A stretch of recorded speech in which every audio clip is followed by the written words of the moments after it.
Three contestants move in three successive displacements respectively as vector A with a magnitude of 72.4 meters and direction of 32 degrees east of north, while vector B with a magnitude of 57.3 meters and direction 36 degrees south of west, and finally vector C with a magnitude of 17.8 which moves straight south.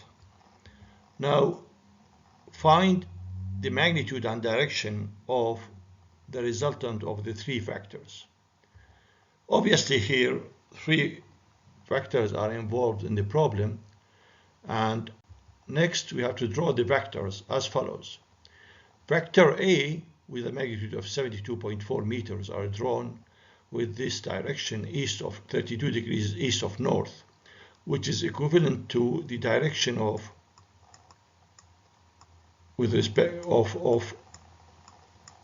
theta A with respect to the positive x-axis in the counterclockwise direction of 58 degrees. However, to draw the next vector, we have to put a Cartesian axis in here, and then from there we draw the second vector of 57.3 meters and direct it 36 degrees south of west.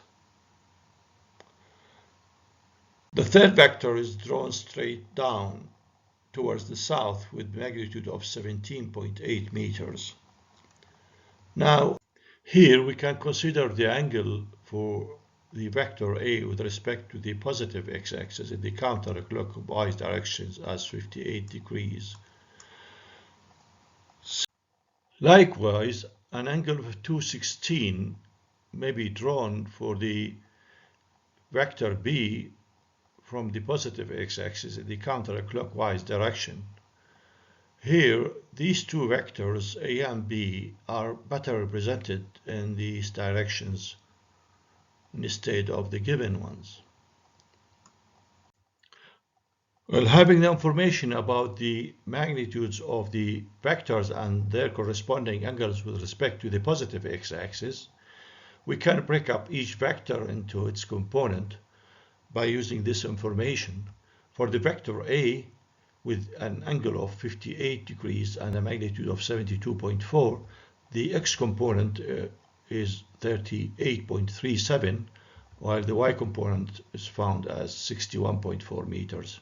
For the B vector with a magnitude of 57.3 meters and an angle of 216, the x component and y components are both determined to be with a negative value. The negative sign refers to the existence of the vector in the third quadrant. However, for the vector C with a magnitude of 17.8, this is just straightforward. The direction of it is towards the south, so the y component has a value of minus 17.8 meters.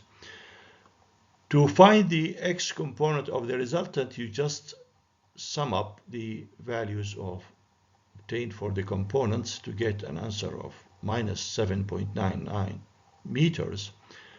Likewise, the addition of the y components of the vectors will give us the y component of the resultant of 9.92 meters. To determine the magnitude, we simply use the Pythagorean theorem, substituting the values for the x and y components, and the final answer is 12.7 meters. For the angle of the resultant vector, we can apply tan inverse of the y component divided by the x component of the vector. So substituting the value of 9.92 meters for the y component and the value of minus 7.99, this gives us directly the answer for the angle 129 degrees with respect to the positive x-axis in the counterclockwise direction. It is interesting to know here that the resultant vector in the second quadrant can be represented in different ways. in terms of the direction. So we can say that the direction of this vector is 51 degrees north of west if we subtract 180 minus 129. We'll get phi with 51 degrees. However, the resultant can also be presented with respect to the positive y-axis with an angle of beta of 39 degrees west of north.